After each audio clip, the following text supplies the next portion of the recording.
Hello, friends. I'm Shankar Hemadi, founder and CEO of Blue Horizons, where new technologies meet vertical markets. And it's a joy for me to introduce some of my friends in the industry, people who have contributed enormously to where we stand today in terms of technology and how it's affecting everyone's lives. It's not an easy thing to catch up on technologies. It took me 6 months after a 5-year break around the world to catch up. So let's see. Frank, tell us a little bit about you and why we are talking here today. I'm happy to. Seeing you again, Shankar, and yeah, we met through the very much connected ecosystem here in Silicon Valley in various roles, right? At Synopsys, Intel. So Silicon Valley is a very fun environment where you meet friends. Perhaps to give you a bit of a feel of who I am and who's this guy with the German accent here. So the accent is definitely German. So I'm born and raised in Berlin, Germany. I graduated from the Technical University in Berlin somewhere in the early 90s, I think 92 or something like that. I did finance my university time with some fun music stuff. I did do programming for MIDI, the musical digital interface. So that's how I kind of got myself through university with a lot of help from my family, of course. I did design a couple of chips back in Germany, including chips in the area of motion estimation for MPEG decoding and encoding HDTV, things which are today standard, but in the 90s, that was quite some cool stuff in the beginning of this whole media revolution, if you will. I moved to Silicon Valley late 90s.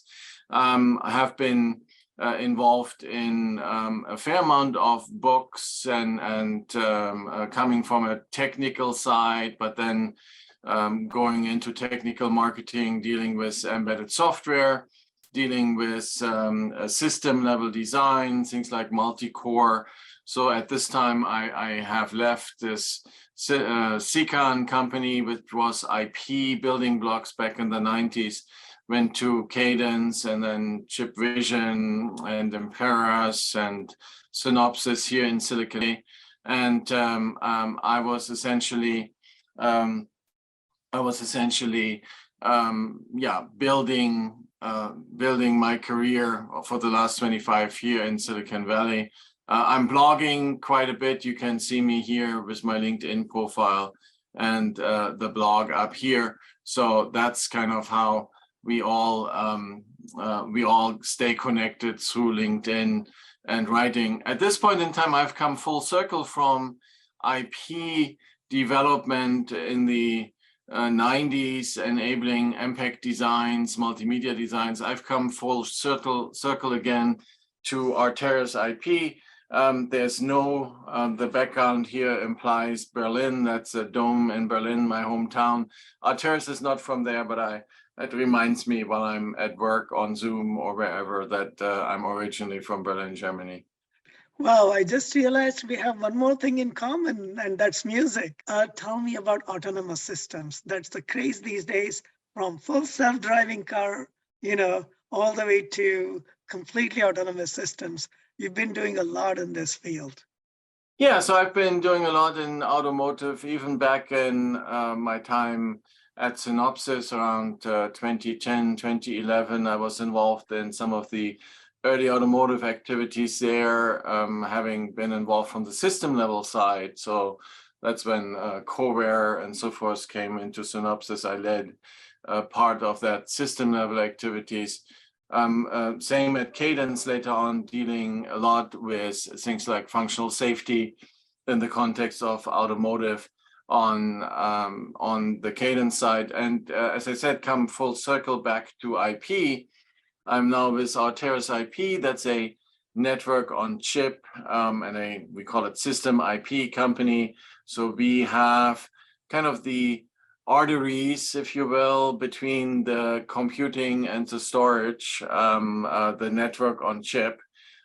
We have technology there for the efficient IP development of configurable networks on chip. So that means if you have a bunch of cores like ARM cores, RISC-V cores, you have accelerators, let's say an imagination graphics building block, you have a bunch of peripherals you buy for interfaces to USB, PCI Express, what have you, all the items you need, CAN, and so forth, and you build your chip. We are kind of the backbone for the data communication and the control between those different blocks using networks on chip that implement protocols, standard protocols like AMBER, AXI, ACE, the visit variant, and then the different CHI implementations for the connectivity within a chip. And automotive is a very interesting, important field, obviously, for autonomous systems. There was, as you said, the craze around autonomous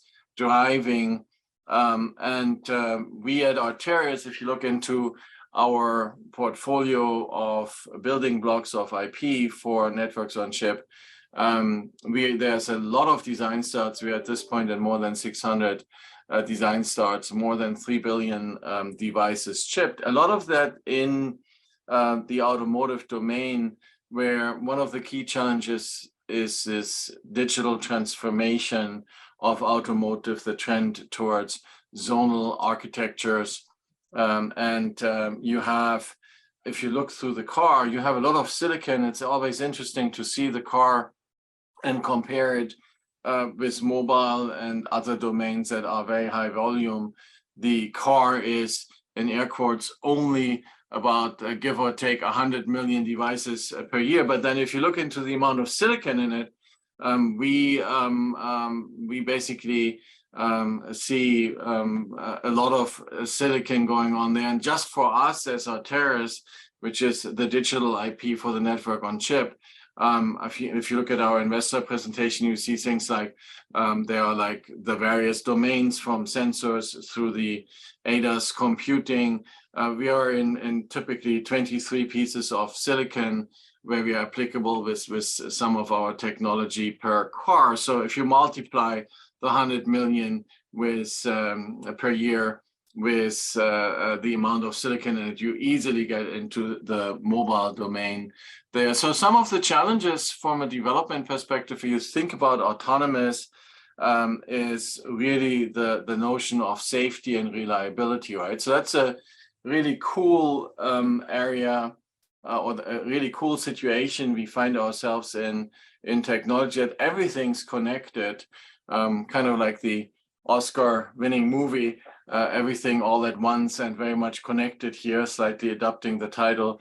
So safety is very important. That's one of the items where, as a pillar in the automotive design chain, from silicon, the IP that goes into the silicon where we play, to the silicon providers, to what they call the tier ones, to the OEMs and the software developers. The IP is a pillar for the building blocks, are a pillar for that whole development design chain. So we're the first one to see things like requirements for ISO 26262 from a safety perspective, hugely important for automotive systems, but also for industrial systems. So we look at safety as, if you will, a horizontal technology. Automotive is a vertical, obviously an industry vertical. Other verticals we address at Arteris include things like consumer, the whole communication space with wireless and wired computing, and industrial applications.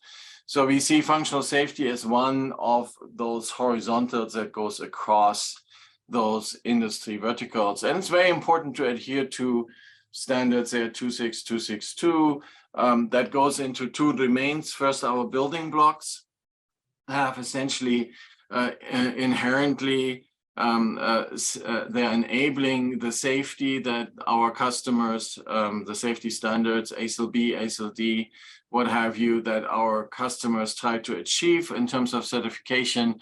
We have the building blocks, working with them. We are working with the certification institutes like the TÜV Süd, Resultec, and so forth, to help achieve certification according standards, there for automotive, but also then for other applications. There are other standard. ISO 26262 is what everybody is kind of thinking about and knows the most about these days. There are others like SOTIF, and then if you go into the other domains you have in the aerospace domain, part of industrial, you have other standards you need to deal with to ensure safety. And that extends from there then into things like security as well, right? So safety and security, but safety is really the big item that people are talking about. FMEDA, the whole testing for the chips, and our IP as a pillar in all this, in this design chain, is adhering to those functional safety aspects. Another horizontal technology related here to autonomous systems and automotive, but also other industries like computing, enterprise computing for data centers, for instance, is AI ML, the whole artificial intelligence machine learning craze, right? Well, AI ML is probably one of the key drivers for silicon at this point in Silicon Valley. So if you look into what's going on in the funding market and the startups, you have AI ML being a big domain driving semiconductor revenue. It leads into autonomous, of course, for ADAS systems, for automotive, for instance, for the whole self-driving bit.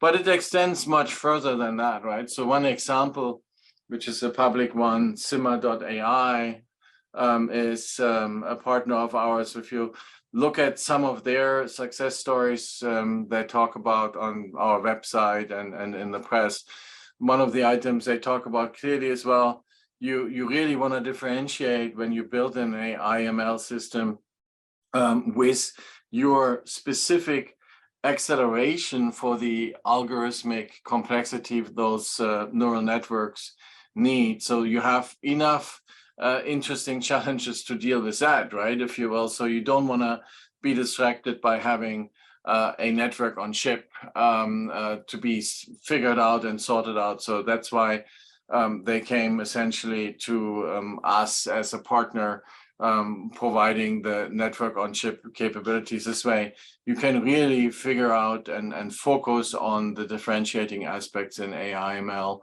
Why are networks on chips important in AI/ML? Well, you have a lot of activity going on at the interface between the chip and between the computing and the memory, right? So things like wide data buses for the network on chip communication, like up to, I don't know, 2048 bits, 2048 bits and so forth. It's a very challenging environment from a connectivity perspective, and Arteris has those capabilities to enable the AI/ML kind of regular structures you find in those chips and then connect the top level. So that's a key horizontal technology that, just like safety, going through various domains. Obviously, what we do with AI/ML really is applicable for automotive for sure, but also in other verticals like the industrial vertical, where you are automating those industrial floors for production. It's also applicable, of course, in the data center for enterprise computing, right? So that's AI/ML and safety as horizontal technologies. Perhaps the next one, which is related to all this, is edge computing, which we talked about in our prep. So edge computing, the way we look at it, it's really everything between the standard data center cloud compute all the way to the sensor. So one of the examples I always use is fitness tracking. Here's my Fitbit, and use other sensors. I'm very curious, getting at that age where you're looking at your health. So I have a little sensor here for that measures for a certain time my blood sugar, just to I want to understand whether that piece of chocolate has impact on my it's all my my body work, so to speak. So from those sensors of things like heart rate, your blood sugar, what have you, you are now going through devices like, well, those here, our phones. You're going through devices like the car, potentially. The car is a, if you will, a device in the edge computing environment. And then you go through the networks. In my case, most of it is wireless. I'm using actually partly fixed wireless access, 5G, and the cable connection just for the speed. Then it goes into the network. There's somewhere, depending on the distance from the data center, there are far edges and near edges where computing happens. And then you go into the data center somewhere in a cloud where you do the end computing, and it's all a balance of throughput, latency, and it needs to be very careful considered for how an application actually works. This one, for example, analyzes my sleep, but it seems to be doing that by sending my heart rate data up to the cloud, have a server there look at it, and then tell me back, oh, Frank was asleep less today than normal, and he was tossing and turning a little bit more. So those type of things need to be computed depending on power, latency requirements, either on the device directly, it could be done on the phone, or it could be, when it's more intensively about the compute, could be sent to the cloud. So that's where we fit in with, again, the network on chip capabilities we provide, so that the user can really focus on their differentiation of the functionality and the computing. And the edge computing really goes from the sensor through the devices, through the far edges in the network, through the near edges closer to the data center, and then eventually in the data center where all our data is stored and more compute intensive tasks can be performed on, right? So that's really the edge computing back. And then enabling technologies underneath, quite interesting, are things like 5G, 6G, of course, that's connecting this network. If you look into 5G today, it's certainly rolled out. I'm a spoiled Silicon Valley resident, if you will. I have 5G enhanced everywhere. So I don't really worry much, except when we have a power outage, and then apparently the batteries for the base stations at one point run out. So had the situation where I was looking for my daughter, and she was with her phone in a range where the base stations had gone down. So you have to be very careful with the connectivity aspect there. But obviously in a normal state, a non-emergent state, we in Silicon Valley are very spoiled with the 5G activities. You asked a little bit about what the difference are between 5G and 6G. It's really an evolution. I was just blogging around that a little bit, right after Mobile World Congress, and there's a lot of discussion going on about enhancements to 5G, which eventually will bring us to 6G. So it's again a bandwidth latency game when it comes to the drivers for 6G, things like virtualization, augmented reality, which need much higher data rates, are drivers there, as are things like the immersive gaming potentially for 6G, where you have many more connections and many more angles, for example, for a soccer game you can look at.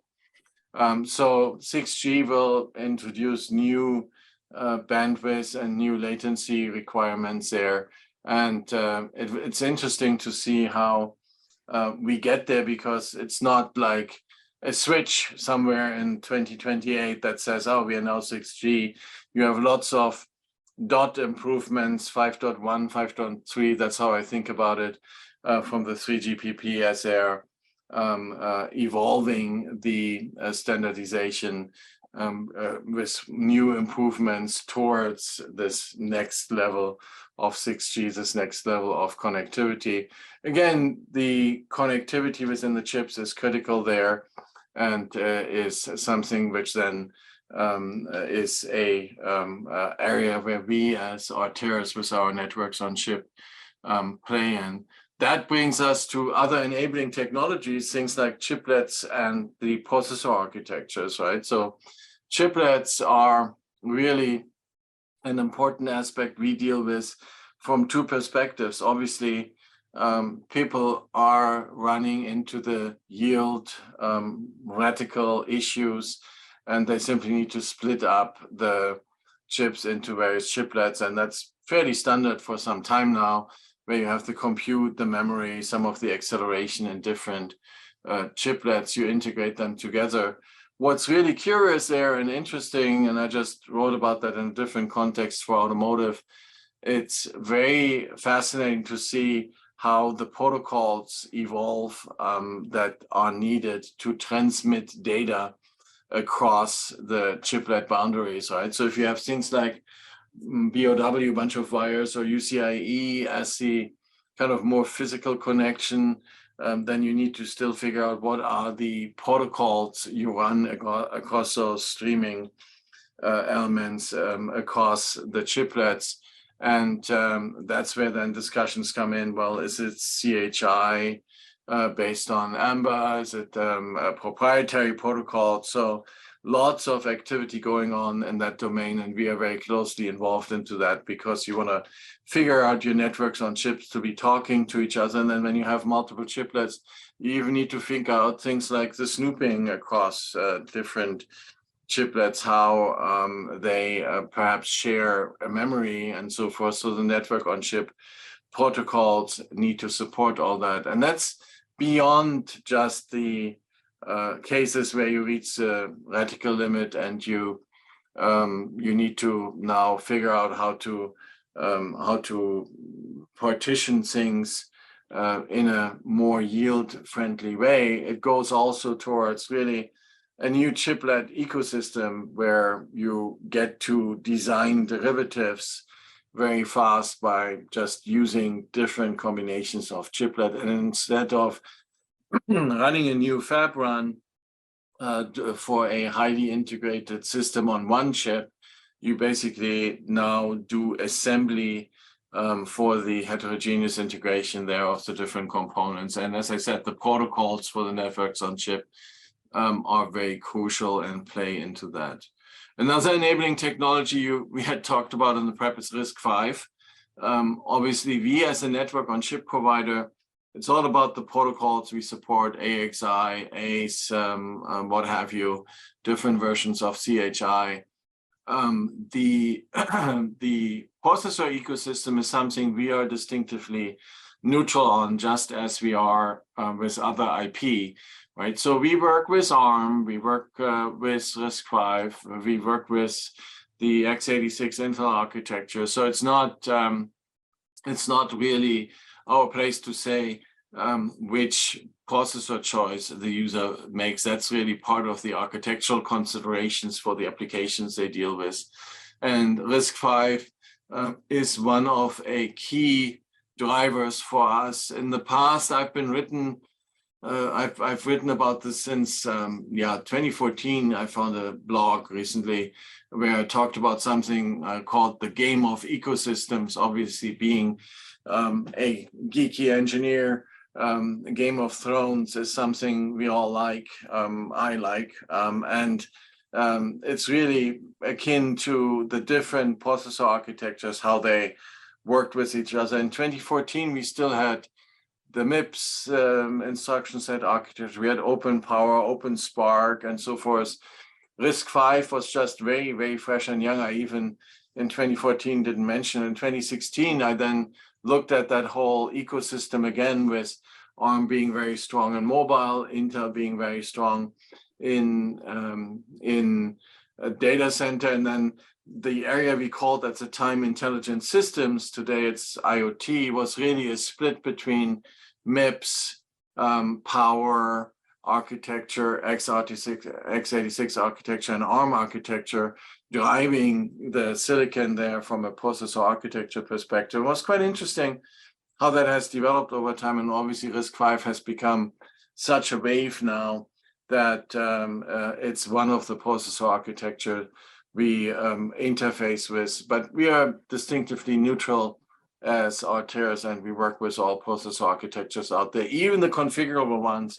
If you think about the Tensilicas and the ARCs of the world, CEVA, in terms of architectures we interface to.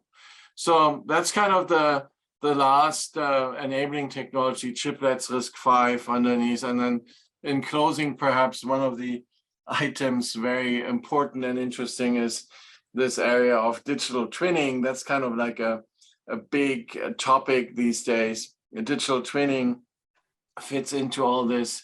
And you ask kind of the question, is it just a standard simulation? And it's definitely a hyped and probably overhyped word these days, the digital twinning. It's really the representation of a physical or an actual development in a digital repeatable form. So by its nature, it's a simulation. So the more cynical engineer will just say, well, everything that's a simulation is a digital twin. There's some truth to that. I think I would structure it a little bit. There are digital twins for development. So the kind of simulations we do at the RTL level, at the system C level to build virtual prototypes to, before the chip is actually available, assess whether the software will run, things like that. Those are digital twins. But I think the big new opportunity for digital twins is really throughout its life cycle, right? So somewhere in the cloud, there's a car, there's a version of my car running that knows, oh, I'm having a different traffic pattern than the average user because I have a very short distance to my office, and I have some routes I have to go to play golf or to pick up my daughter and things like that.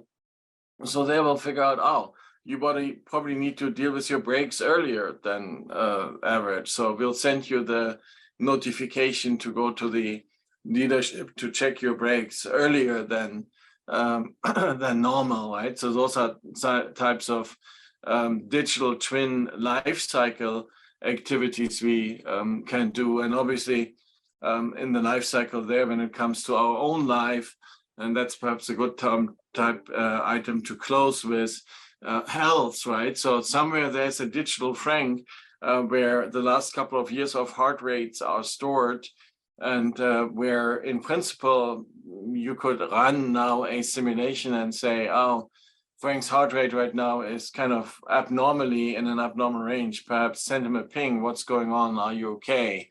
Right? Those type of simulations are really great for us as technology enablers to make our life much more convenient and make our life much more enjoyable, so to speak, when we meet at Carmel Beach to listen to some music, watching the sunset, right? So staying healthy for that is definitely worthwhile. You mentioned network of chips and NOCs. How is using network of chips better than the more conventional bus-based architectures? And especially given that artificial intelligence is here to stay, and all these new ways of doing things with high-speed internet connectivity, 5G and all that, how is it different? Well, so the network on-chip capabilities are really a different way to transmit the data, right? So you have crossbars and like you said, bus-based architectures where you look for latencies and so forth. The network on chip really allows you, network on chips technology really allow you to optimize that. What comes down within the chip, so on silicon, is really the ability to create lower power systems, because you really create less wires, you create less stuff physically to be charged on silicon, right? So it gets you lower power, it gets you better area. And it's also something around standards, right? So you have the ability to reuse the capabilities we bring to the table, like support for CHIB or support for AXI, support for ACE as an interface protocol. So it's really a form of what in the 90s when I came to the US, Alberto Sangiovanni Vincentelli was spearheading with communication-based design. You really separate the processing from the communication. In this case, you basically figure out, oh, well, how do I have to communicate from point A to point C, E, and F? And we then provide with networks on chip the capability to provide a optimized, low power area optimized implementation of that network on chip. And what I really like about your interesting background is you've been a startup entrepreneur, you've been an executive at big companies, you've been involved in strategy, you've been involved in actual implementation, and even in marketing and go-to-market activities. How do you help these companies that you've supported or are continuing to support as an angel investor? Do you just put the money? How do you choose the technology, and how do you support these companies? Well, I'm part of Silicon Valley Angels, Silicon Catalyst Angels. So it's a group effort. I mean, as one person, you really you obviously have an opinion, but you want to talk to the experts. So what I like about things like Silicon Catalyst Angels is that you have this group of experts like yourself. I mean, you are also in the Silicon Catalyst realm there. If I don't know enough about something, like in my case, my weakness clearly is, I would say, analog design. If I hear something which sounds too good to be true, then within the angel investor environment, you find somebody who knows their way around, who has done it before, and he'll tell you immediately, no, that's not going to work. And then typically that interest of that person is piqued, and you now that person will look at it and come back, oh, well, they have something which is new and which is worthwhile investing in. So that's how I make my own personal decisions for everything, really, like may it be like a mutual fund stock, looking at those companies, or which is really, to me, more like an ecosystem networking activity to interact with others on cool technologies that will make our life going forward even more fun to live and more convenient and easier. And I find that very similar to your mentoring. You've also supported people through your books. I was actually amazed to find that you have written 4, not 2 books. Well, I was involved, to be precise, and some of them are back there. I contributed. So you always have like people like Grant Martin or Brian Moyer as like the main editor. Yes. Did a couple of embedded systems. So I contributed chapters. I have not, that I still need to do my own fully Frank Schirrmeister book. But there's like so much other fun stuff you can do these days.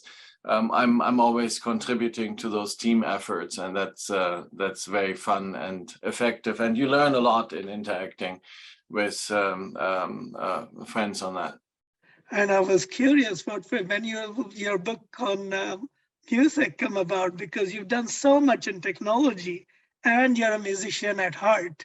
So I'm waiting to hear from you about when will that happen, or maybe some compositions. Well, so we had a couple of books out when I was at Cadence, which were really based on the writings from Paul McLellan, Robert Schweiger, one of my colleagues in automotive, myself, focusing on hyperscale, focusing on automotive in different contexts. So those were really, I would say, more of like an assembly of essays from blogs and so forth, putting into a coherent context.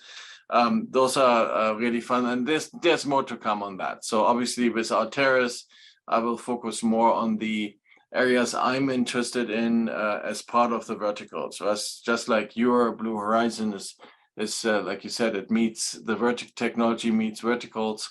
I'm in the same realm, if you will, for Arteris, where I'm looking not so much knock in like, oh, it's a network on chip, what features do I need? I'm looking outside to, in automotive, what are the requirements that drive that? And in data center, enterprise compute, what are the elements that drive that? So that's really very important given how connected everything is these days, right? Like I said earlier, safety is applicable to automotive and in different ways to aerospace and industrial. So the same is true for AI, ML as a horizontal technology where you have different requirements depending on whether you do an automotive driving chip or whether you do acceleration for generative AI somewhere and things like that. So yeah, absolutely, that's a fun area to be in, and it's great to be part of this ecosystem here in Silicon Valley. It's amazing how many interesting and fascinating people you get to interact with. Well, thanks again, Frank. It's exciting to talk about all these things, and I look forward to meeting you on the beach, playing music, and getting more details about what's really happening and how people completely outside of technology could use these technologies. Absolutely, And, same here. Same here. Watching the sunset. We'll do that. Watching the sunset. Thanks again, Frank. All the best. See you around soon. See you soon.